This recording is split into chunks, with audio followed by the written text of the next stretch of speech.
It's the week ending Saturday the 11th of May, and this is The Week Unwrapped. In the past 7 days, we've seen the UN warning that 1 million species are at risk of extinction. We've seen the Duke and Duchess of Sussex announcing the birth of their son, Archie, and Liverpool FC mounting a spectacular comeback to beat Barcelona 4-3. But we're here to bring you some of the stories that passed under the radar this week. Big news not making headlines right now, but with repercussions for all our lives. I'm Ollie Mann, and let's unwrap the week. And joining me today from the Week's digital team are Kari Wilkin and Jamie Timson. And from the Week Junior's editorial hive mind, we welcome back Felicity Capon. And you are starting the show this week. Felicity, what a thrill. What do you think this week should be remembered for? Political skullduggery, but everything is going to be just fine. Well, since 1950, Turkey has had free and fair elections. There's been a democratic consensus across the political spectrum that parties accept the verdict of the voters, and there are these exchanges of power. Now that consensus has, in the last few years, increasingly been under pressure, fears that the democracy isn't working in Turkey, and this latest act to annul one of the most important elections in Turkey's history will fuel concerns that the democracy is failing in Turkey. And there are growing calls within the main opposition, CHP, to boycott the next Istanbul vote, saying that all we're doing is legitimising an undemocratic system. That was Deutsche Welle correspondent Dorian Jones speaking in Istanbul on Tuesday. So Felicity, what's going on in Turkey? High drama is going on in Turkey. Election officials have thrown out the result for the mayor of Istanbul. So Turkey's president, Recep Tayyip Erdogan, he suffered a major defeat after his ruling party lost the vote to the opposition candidate Ekrem İmamoğlu.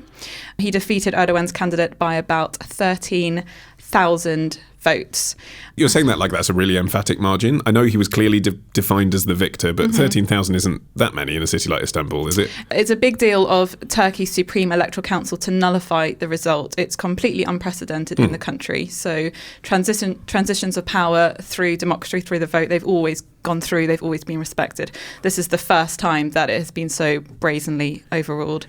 And why are they doing it? I mean, they lost, obviously, but why are they saying they're doing it? Erdogan is blaming organised corruption for the rerun, but there's little sign of this. He says he's got the national will behind him. He's sort of saying that banned officials and voters had taken part in the election and that thousands of names had been dropped unlawfully from the electoral roll. But like I say, this is very far-fetched. And there's absolutely outrage in the country. There's been protests. There have been foreign ministers across Europe condemning the decision. And it really feels like Turkey is now sliding into dictatorship, into authoritarianism. Which we've covered before. I mean, it's felt like that for a long time. Obviously, this is big news in Turkey. I'm not saying it isn't. But as your story of the week, underreported over here, why do you think it's of great significance to us? Why should we be paying attention? Because I think the tide is really turning, and I think Turkey's always been important strategically for Europe, whether it's the refugee crisis in Syria, whether it's the fact that it's a NATO ally, whether it's its relationship with Russia. So whatever's going on in Turkey is really, really important. But like I say, I think this is the first time that you're really seeing Erdogan he's been in power for 18 years. You're really seeing that he's now just throwing out democracy. And it's going to be a real conundrum for what its European allies do about this. But Kari, I mean, Felicity says the tide is turning against Erdogan. OK, yes, there's some protest, but he's also very popular in his own country. Well, but in his own words, he's actually said that he who wins Istanbul wins Turkey. I mean, this is his hometown. He was the mayor of Istanbul in the 1990s, and his party was so confident that they were going to win because it's been such a stronghold that they actually put up posters thanking the city for voting for their candidate before the election results came in. So this is a huge deal for him. And yes, as you say, he's led purges of security forces and judiciary and media. There's tens of thousands of alleged dissidents behind bars. But this is a step further to actually overturn a democratic election, and even members of his own party are asking if he's gone too far. And also, it's quite a risky tactic for him. I mean, clearly it was a shock, and this is, possibly a sort of a knee-jerk reaction because he just can't take that risk of losing power.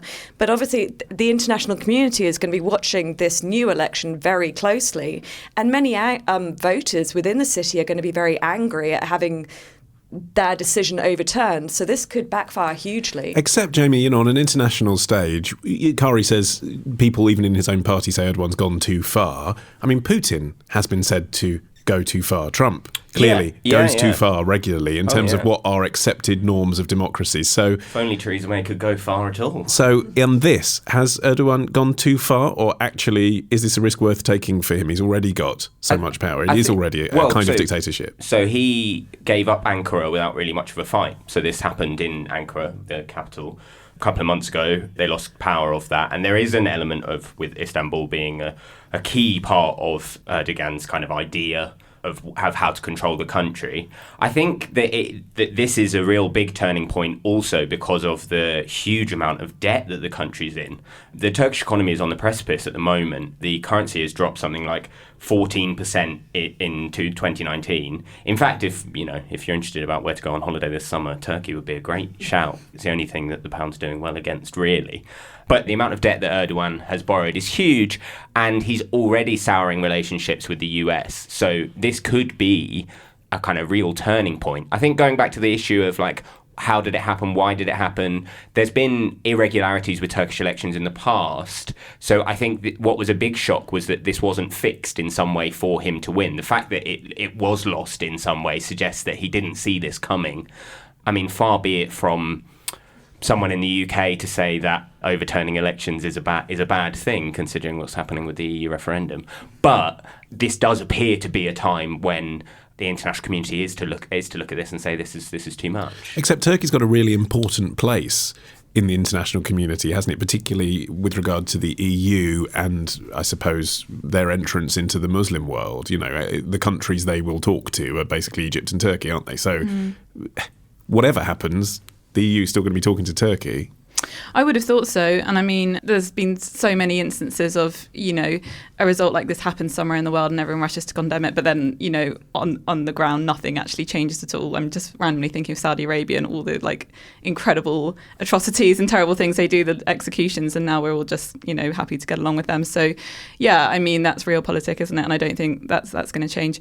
But it will definitely be interesting to see what happens next in the country. And I think the two things I suppose people will be watching is the military. What will the Turkish military's response be to this? I mean, there was the coup in 2016, which I think is why you've seen the failed coup. Failed coup, but I mean, this is partly why Erdogan has taken so much control was because of that fear of the coup. But the military were prepared to rise up and had lost their patience, and you might see that again. And I think secondly, it's the Turkish people. Are they going to lose faith in peaceful democratic politics, which is quite frightening. I think one thing that is interesting is that some of the smaller parties, several minor candidates, have now said they will withdraw from the race for the rerun, which is an effort, I suppose, to forge a united front and throw their support behind Imamoglu. So I think there is hope in that sense. And as I mentioned in my little bit at the beginning, his campaigning slogan is "Everything is going to be just fine," and he's quite adamant that they're going to do it again and they're going to take it again. And then at that point, I don't know what happens. I don't know what Erdogan does. Apparently, the night he heard that he lost, he threw a massive tantrum. He sounds like an absolute diva.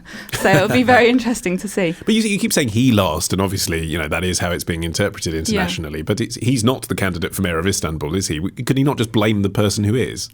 I'm not sure whether he has or he hasn't. I think this is his party. He embodies it. This is. But it's interesting. It's being seen as he lost rather than the candidate. He campaigned massively ahead of this nationwide local votes, so he is very much the figurehead that people were voting against. I think, and I think it's clear that people can't claim that it was the candidate's fault, even for him. There's so much anger within the country. He changed the constitution last year to give himself more power. Well, but that was voted for in a referendum, though, wasn't it? It wasn't just a case, the public wanted him to have more power. That's what I'm saying. I mean, Erdogan is... I think, as well, the context of his rise to power is important. He promoted working class voters and turned on the taps fiscally, at least, in working class areas in order to win over the working classes. And there's about... reports suggest there's about $30 million worth of infrastructure being built in Istanbul, organised by him. And that is why, this is no longer about the person who lost the race, but more about his own personal, stamp on the city. But going back to what you were saying about the whole being a representative of the working classes, I think a lot of voters, in Istanbul, for example, are angry that these lucrative deals are going to people within his inner circle. So people are seeing through that facade and reacting against it. I mean, I think that, there's countless times when people have kind of worked the working class vote and then turned around and taken all the money away from them, and I think that happens all over the world, doesn't it? I mean, it's just another example of utilising that for their own gain, personal gain. But also with the economy crumbling, at the moment there's a big argument. The NATO Secretary General Jens Stoltenberg has been in Ankara this week to try to persuade or dissuade Turkey against buying Russian missile defence system, which is due for delivery by July. And if that does go ahead, as it looks to be the case at the moment, that could trigger US sanctions, which could possibly push this whole crisis over the edge. And is that really what this is about in a way, Felicity? Because like I say, people were prepared to vote for Erdogan to have more power. Is it really just about the economy crumbling? Is it about the fact that when Turkey was seeing boom times, people were happy to support him and now they're not? I think the economy is a big part of the story, certainly. I think it's also the fear of what's to come and a premonition that if there can be a rerun of a mayoral election, what happens when the presidential elections come around? It's about cities and rural. There's so many strands to this going on. I also think there's part of his popularity. I think it's also about dictators and how they use, increasingly, you're seeing this around the world, they sort of use elections to make it, to sort of legitimise and put on this front of democracy, and then you're sort of seeing that crumbling here. So I think that's interesting. And this kind of use of fake news to prop him up. Erdogan said, "I see the ruling as an important step that will remove the shadow over the Istanbul elections and strengthen our democracy." If you're a long-time Erdogan supporter, you're just going to swallow this, hook, line and sinker.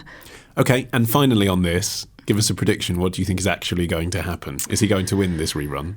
I have a horrible feeling he might do. Yes, I think it's quite narrow, and I think he could do, but I would not trust the result of that election, and I think there'll be more high drama to come.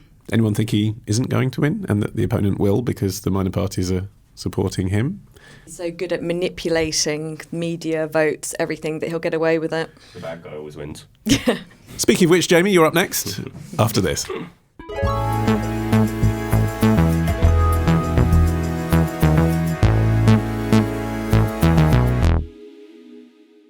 OK, Jamie, your turn. What do you think this week will be remembered for? Have we all turned into a nation of Scrooges? And so we talked to Chris and Brad, and we said, there's this amazing human being, and all they ever do is think about other people they can give to. Whether it's in New Orleans, whether it's in Montecito, whether it's the people that come here, the people out there, you're always thinking about everyone else. And we wanted to show you that people are thinking about you. So, on behalf of Ripple, we'd like to give you $4 million. That was the brothers Kutcher giving Ellen DeGeneres a big surprise donation on her show last year. Well, her campaign, not her personally. Jamie, what's the story you want to talk about today? This week, the Charities Aid Foundation released its annual report into how and when and why we as a nation give to charity. And it found that for the third year, there was a decline in the number of people who had given to charity in the last year. And this is in the UK? In the UK, yes. And it's dropped from 61% in 2016. It's now down to 57%. 57% of people have given what? Something. Anything at all? Gave money direct to charity. So that could include pound in the poppy box, 25p on your credit card at the petrol station, and anything. And it's also, it's self, you yourself are saying, so I mean, people could be lying. There's not really a way to, I mean, you'd correlate it with how much charities are earning in the year and see if it matches up. Okay. But obviously it's self, so so if you just wanted to feel better, you could maybe say, yes, I did give to charity. But interestingly, this isn't like people saying they've got a standing order of £10 a month or whatever. This is just someone saying, I haven't given any money to charity in the whole year. I haven't put any money in a box. Yeah, 57% doesn't feel very a lot, does it? It doesn't really. And a lot of people are saying that the reason for this is that the big write-up for it was to because 2018 was quite a bad year for charities in terms of public image. You think about the Oxfam in Haiti and that scandal, and then also Amnesty International had a similar type of thing. That was basically people who were out there supposedly to save lives and help people using prostitutes and abusing the local economy. And misusing the funds and things like that. But I think that's probably quite a simplistic way of looking at it. They also at the same time said that The number of people who believe that charities are trustworthy, because it was all a big questionnaire, that had dropped below 50%, with 20% of people explicitly saying that they thought that charities were untrustworthy. But interestingly, the findings were that the amount of money that charities received had stayed the same, roughly. So arguably, you could say what's happening is that the wealthy When you say you could say, get ready for Jamie Timpson's own unfounded view, everybody. Arguably, one could say yeah. that while wealthier individuals are donating more, while fewer people are actually able to or want to or need to donate themselves, which is quite interesting, because that happens in America. That's a big thing in America, where actually the people at the top of the economy donate the majority to charity, whereas the people in the middle, squeezed middle or whatever, are no longer donating. Okay. Kari, do you think Jamie's right that wealth or income inequality might be leading us into a kind of American system of philanthropy, and more people at the lower end of things just won't give at all? I think that could be a factor. For me, I think also perhaps it's a growing disillusionment in government, in our leaders, and people are changing. I think people still care, but I think maybe they're changing how they express that. You know, we've got the Extinction Rebellion, we've got environmental causes, human rights protests. So I think maybe people are saying, no, it's more on the onus of our leaders to be funding a lot of these charitable issues. I think also, and this is a point that National Council for Voluntary Organisations made, that's an umbrella group for charities, and they're saying it's actually part of a deliberate change in fundraising tactics in response to both the controversies and to GDPR data protection rules that took effect a year ago, so that fewer people are being approached to make a donation on the street, you know, by phone or by mail requests, and instead charities are focusing on cultivating relationships with existing supporters who are arguably more likely to give more money and fill the shortfall. That's a vicious cycle, isn't it, Felicity? Because those relationships that Kari is talking about, those are the things that when people answer the sort of surveys Jamie's talking about, and they say that they think maybe charities aren't trustworthy, those are the things that can lead to, you know, elderly people being milked for their money when they're already giving a certain amount per month. Yeah, it but can lead to people feeling blackmailed or emotionally manipulated into giving. But they were the new rules that were brought in that said you can't just harass people and phone them up and force them to give money, which is a good thing. Regarding the scandals, I know they were bad, but... Whoa. Crisis management PR. The thing about scandals is that everyone forgets about them. I had completely forgotten about the Oxfam Haiti scandal until this story came up again, and I really don't think that's part of the story at all. And I think it's really unfortunate that actually what this story is doing is reminding people again and again of these scandals, because I'd forgotten about it, and I was just going around thinking Oxfam was a totally wonderful organisation. So I think that's slightly unfortunate. And it also seemed a slightly simplistic view. I mean, I think, can you not credit most people with the intelligence to realise that a few people, you know, abusing the system does not represent the whole there's always going to be the industry, bad eggs. whatever you want to call Exactly. And also, if it was just about people saying, OK, I'm not going to give money to Oxfam, I'm going to go to the Dogs Trust down the road, that wouldn't affect this headline figure of money to charities as a whole. Yeah. I think that there's like another aspect to it, which is that a lot of the kind of anti-charity feeling was about people giving away too much money or charities having too much power, and some of the write-up about it has been, it feels like a little bit anti-charity and you know, you keep your money and you do what you like for it, and let's not feel guilted into giving money away unnecessarily, particularly in these situations where they're going to be misused or the funds are going to be mismanaged or all of that kind of stuff. Does it? I mean, it's a conservative policy to ring-fence the foreign aid budget, isn't it, against the wishes of some of their supporters. It's also a conservative idea that charities should be run as businesses and attract people who get salaries. They want to move the foreign aid budget into the Foreign Office and take it away from DFID, which is probably the worst idea you can imagine. But the current policy is that it is ring-fenced and it's remained the same. I mean, it's not as simple just to say, the right of centre don't like people giving money to charity. I mean, that's not evidence by what's happening. No, and I imagine that's probably quite a simplistic assessment of what I said, but I appreciate that there are obviously people in the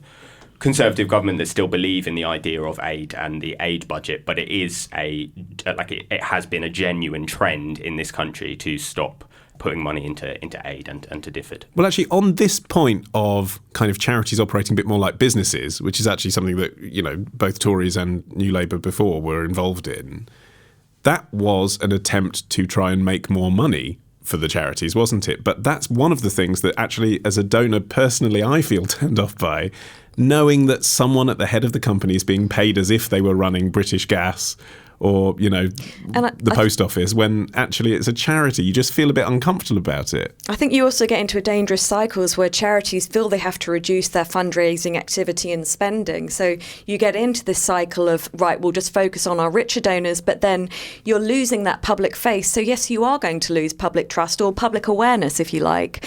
So it does become a vicious cycle, and you can see why charities have been forced into this, but it's not a long-term tactic. I imagine, though, there's a lot of behavioural science behind why people give to charity and why they don't. And I imagine there's not enough research that has been done into all the reasons behind it. But there must be factors changing all the time. Like, I know there was a big outcry over sort of overly emotive adverts that were trying to get people to give money, which just didn't really work. And there was a big backlash with, do you remember the Africa for Norway video in 2014? No, remind us. Oh, it was so funny. It was a group of African artists who decided to release this charity single for Norway, but by basically saying that people in Norway are so cold, it's so snowy. They have let's all like do some fundraising to give them radiators. And it was a spoof. It was a spoof about, they need more money. Well, exactly. It was a big piss take basically, but it was really interesting because they were basically saying you need to, the way we patronise. Well, some charities patronise. This is how an entire continent is depicted. Exactly, a bit like the Stacey Dooley thing. It's a white person with a little black child or whatever. And I just think it's always sort of going through, it's a sort of circles of how we approach the topic, and charities must have to work so hard to work out the best way of getting money. And the other thing, I suppose, Brexit must be having a factor. I'm sorry to say the B word, but people are just not, austerity in this country is ridiculous. There's just no way I think some people just can't afford to give charity. But then you have to give to charity because they don't know what's ahead. Yeah, exactly. Stockpiling and all that malarkey. Yeah. And then I suppose on the other hand, you have people like Meghan Markle, and I think the celebrity effect must be huge. She's always going on about the charities she donates to, and I imagine that's a big surge for them. So yeah, I think it's probably in flux. And you look at the charities, the kind of sectors that get the most money, and it's always medical research first and foremost. Cancer research, the big ones, and then it's children. Children's charities are and then the third one is animals because of those donkey adverts at Christmas. But if you look at who is getting the most amount of money, those are the areas that have been so criminally underfunded by the austerity program, and so there is a role for charities, and that was all part of David Cameron's Big Society idea, but there is now a role for charities that they have to fill in the gaps. They shouldn't have to, but they do now need to fill in the gaps, and that's where giving to charity is so important. Yeah, and maybe this is a backlash from potential donors saying, no, you've shifted the onus onto us. It's not our responsibility. I think what's interesting, another interesting thing with these figures is that the reported rate of volunteering for charities has remained stable at about 16%, as did the rate of goods donated to charity shops at about 56%. So I think it's perhaps people are just trying to help in different ways. I mean, that adds to the thing about trust, because if you were so anti-Oxfam because would of what you go happened, and work? would you volunteer there? Would you give your clothes in there to the charity if you were so exactly believing? But if that's staying steady, then maybe donating clothes, you're just getting rid of a load of rubbish that just benefits you. That's got nothing to do with how you feel about Oxfam. If you work in a charity shop and you see Felicity walking down the street towards you with a bin liner, it is not worth taking that custom. Okay, one last story to come after this.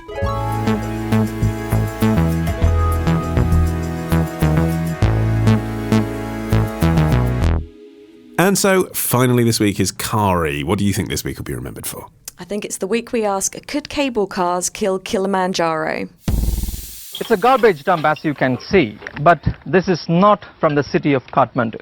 Most of this waste comes from the Himalayan mountains, mostly from Mount Everest.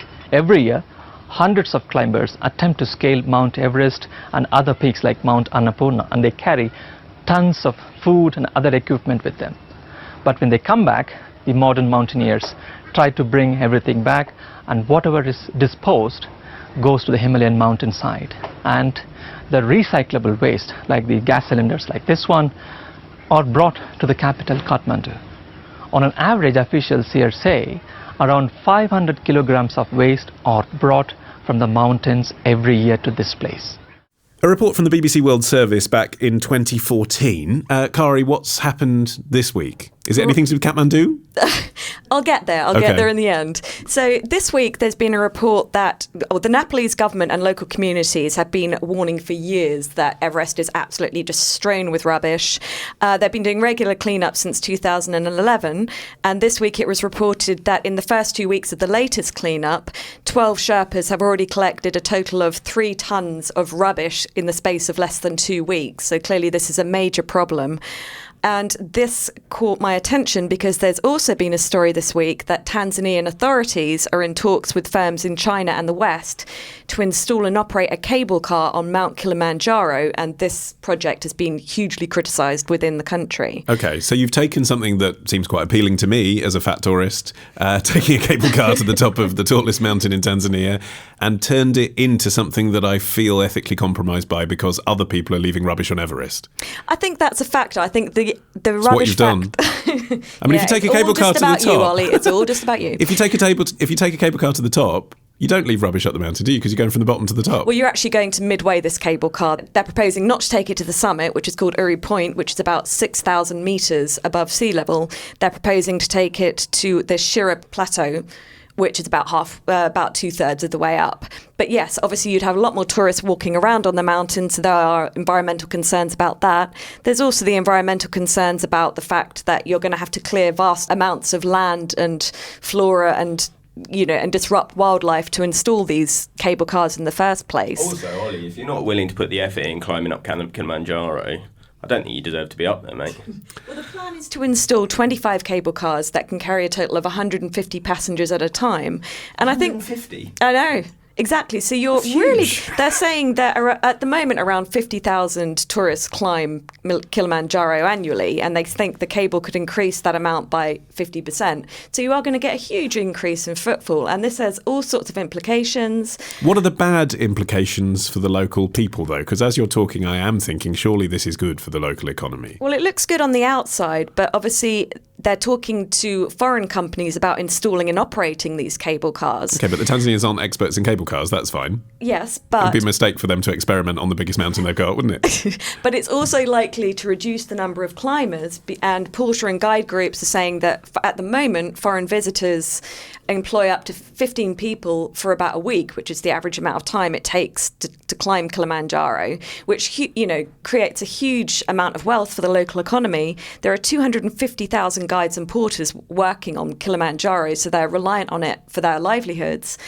And, whereas someone who's going up a cable car, they're maybe going to stay there for a day or two. The money just goes to the company that's operating it. So it will actually affect the local economy. I bet the foreign operators don't pay the local people that are working on the cable cars the same money that they would do elsewhere. No, well, it's not the same job, is it? I mean, I could tell, Felicity, from your reaction when I asked that question that you are very much on the side of the porters and the Sherpas and all the rest of it. I mean, are you concerned for the local economy if they put this cable car up? Yeah, I mean, I think you were shaking your head quite violently when I said it was supporting the local economy by putting a cable car there. No, I was reading about the porters and the local guys, and I thought that was a massive shame, and it made me think of the Sherpas on Everest. But I think I'm just more coming at this from a point of view as just like, don't do it. I just don't think this needs to happen at all. I think this is a terrible idea. I'll tell you a story. I was in Yosemite National Park last year, and I climbed to the top of Glacier Point, which is like a 7-hour, 8-hour hike. It's really strenuous. You get to the top, you have these amazing views over Half Dome. It's great. When you get to the top, and there's hardly anyone going up, and there's clouds, there's snow and thunderstorms and like fountains, and it's great, and you're sweating a ton, and it's wonderful. You get to the top, what do you find? A car park. You can drive to the top of Glacier Point. There's a pretzel stand. There's a hot dog stand. There are T-shirts saying, "I got to the top of Glacier Point." And then they all crowd around the viewing point, block your view so you can't see it, and they haven't earned it, and it's just infuriating. What about the disabled people? Yes. I mean, that's one of the cons. That's one of the pro things, isn't it? It's like, is it elitist to say, well, if only the rich and the physically able should be able to go? So annoying. I mean, so annoying. It's the same on Mount Fuji. You climb up, and then there are roads up, and you get to the top, and it's filthy and crowded and horrible. And it does raise this question.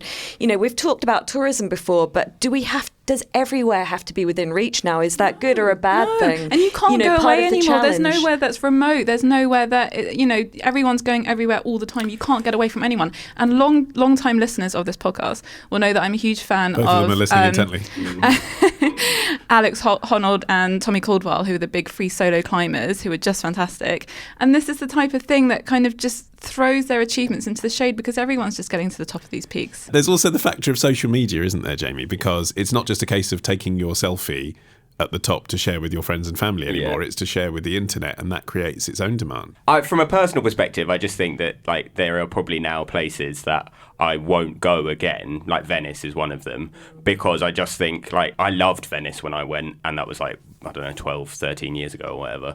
And even now, you know, it's that classic thing of being like, well, I've been, so that's fine, I don't mind. But it is that thing of like, I just don't think it's not somewhere that I think is made out for mass tourism. You know, I struggle with this whole problem. I obviously have a problem with globalization, but, you know, why is it okay for some places to have got all of the riches from tourism and then for some people to say that, I'm sorry, you can't have the riches? Because I'm sure if you ask them, do they want, you know, tourism makes up such a huge proportion of particularly, I was in Tanzania last year, and, you know, the amount of money and kind of funds that went into, you know, schlepping people to Kilimanjaro. Probably they'll end up getting the cable car, or they'll end up like walking up it. I don't know who I am to say there and be like, you can't have this money because actually we need to protect the world. And I find that difficult to do, even though I agree with everything you're saying. You know, it's a shame. On the other hand, Venice is populated by people. That's the point. It's a city.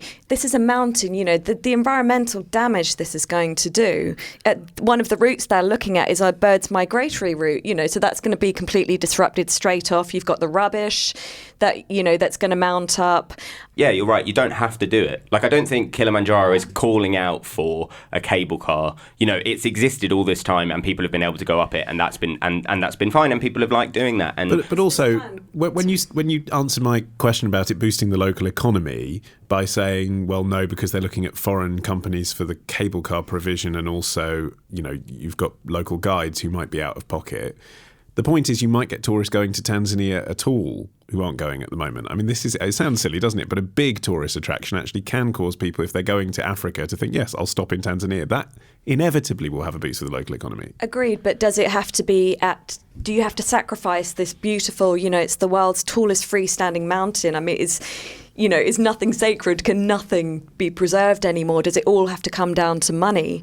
This plan was actually suggested in the 1960s by a French firm and was turned down as being against the national interest, presumably in the long term, because, you know, if you ruin this, if you turn it into sort of a theme park, in a country that is so dependent on tourism, that's not great long-term thinking, is it? And in fact, critics of the plan are saying it would actually violate a Tanzanian Tourism Act, which says that mountain climbing or trekking registration has to be preserved for companies fully owned by Tanzanians. So just bringing in outsiders, you know, it's a dangerous box to open, because those outsiders don't have the same interests in preserving this country and its nature. What's the highest place you've been, Kari? I'm going to guess, Felicity, that it was Glacier Point for you. I think Angel's Landing is slightly higher. Oh, she's done two. Where's Angel's Landing? Oh, yeah, Utah. Utah? Yeah. Wow, okay. Was there a car park up there? No, but it's really precipitous. It has like huge falls on either side, and like 18 people have died since 2004. And people go up in their flip-flops, and it's super busy. It's crazy. They need a cable car. That's not my point. Kari? I'm not very good at that sort of height thing. I've been Tabletop Mountain or whatever it's called in South Australia. Africa. No, Australia. Africa. Blue Mountain. She just doesn't care about mountains, does she? I was very hungover. Or Mount Fuji. Again, I don't really know what's higher. Wow. Have you done Arthur's Seat?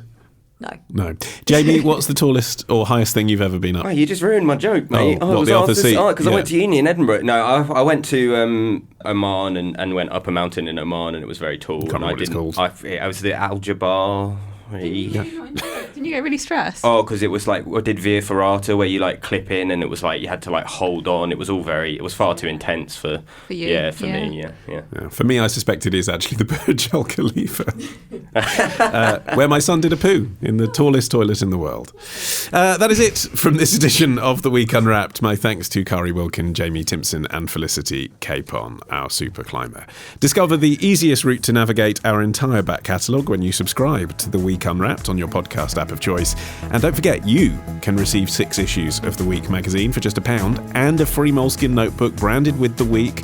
Go to theweek.co.uk/offer and enter the promo code podcast. I've been Ollie Mann. Our music is by Tom Morby, the producers Matt Hill and Chica Ayres at Rethink Audio. Until we meet again to unwrap next week. Bye-bye.